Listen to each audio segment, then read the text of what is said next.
Hello,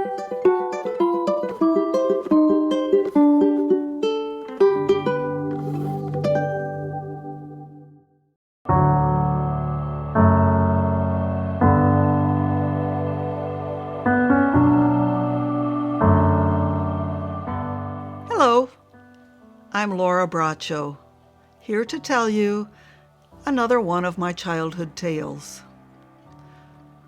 One lazy summer afternoon, two of my older brothers and I decided to go for an adventure. We had seen this very strange-looking building some distance from our house. It was located on a very busy street, and we decided we would just walk until we get there to see what it was all about. We had heard some rather strange stories about it, but we didn't believe it. We wanted to see for ourselves. As we began to walk, and it was some distance, one of my brothers felt the need to go to the bathroom. We had just passed a plumbing store, and my brother remembered seeing some toilets in the window, so he said, "You wait here, I'll be right back after I go to the bathroom." So we sat down on the curb and we waited. And we waited for a very long time, but he didn't come back. So we decided we would go on without him. And we continued to walk and walk. At last we got to this very big, sprawling institution, and it was surrounded by a very high fence.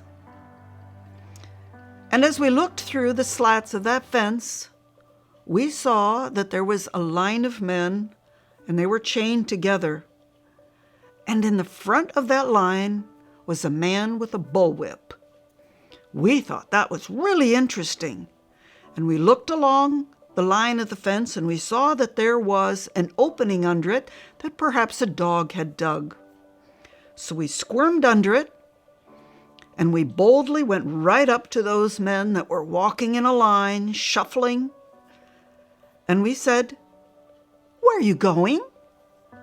And they said, "Come with us and we'll give you some candy." And I thought, what a great idea. So we got in line with the men, and we proceeded to go into this big, very forbidding-looking building. When we got in, it was rather dimly lit, and to our horror, we saw, racing towards us down the stairs, a naked man. At that very moment, the man with the bullwhip spied us, grabbed us by the neck, and shouted at the man to get back upstairs. He took us into a room and sat us down and began to interrogate us. I sat down on the floor. I had no interest in answering all those silly questions, whereas my brother had to answer everything about where we were, what we were doing there, why, everything that I didn't care about. I just wanted the candy. Eventually, they put us in a corner and told us to wait. My brother, who had been kicking me to stand up while he was answering the questions, now began to pinch me. Well, I was getting tired of that, and I couldn't tattle to my mother, so I told the man. I said, "My brother keeps pinching me." And the man said to my brother, "Why are you pinching her?" And he said, "Well, she wouldn't help me answer any of those questions."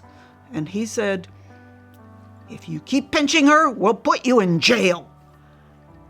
Well, I knew then and there this was not a very nice place, and I was never going to get any candy.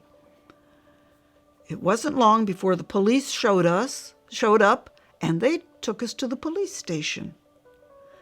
At the police station, I was so surprised to see that my other brother was there also.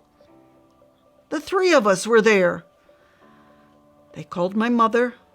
My mother came down, so embarrassed, so sad, upset. But the police were more angry with her than ever. They said, Why don't you keep track of your children? And she said, Officers, I have more children at home. I'm pregnant. I don't feel well. I don't have a car. I just do my best, but I can't deal with all of this. Later, I learned that that institution was actually the mental hospital for the criminally insane. Thank you for listening.